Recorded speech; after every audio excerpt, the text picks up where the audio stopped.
పగ ప్రతీకారాలకు దేవుని బిడ్డల జీవితంలో చోటు లేదండి. There's no place for revenge.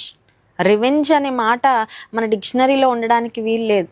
ఆ రివెంజ్ నీ శత్రువులు దేవుడికి అప్పగించు. ఆయన ఎప్పుడు ఎలా చేస్తాడో ఆయన చేస్తాడు. You don't have to do anything. పగ తీర్చుకోవడం నా పని అన్నాడు. ఆయన చెప్తాడు బుద్ధి.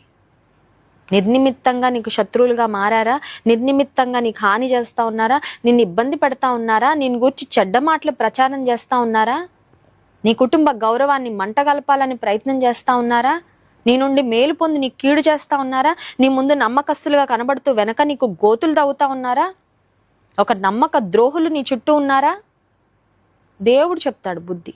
నువ్వేం చేయక్కర్లేదు, దేవునికి అప్పగించంతే.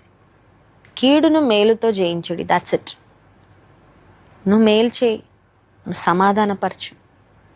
దేవుని గుణగణాలతో, దేవుని గుణ లక్షణాలతో, దేవుని స్వభావం నీ హృదయంలో కలిగి దేవునిలో ఆనందిస్తూ ముందుకు వెళ్తా ఉండంతే. Keep shining.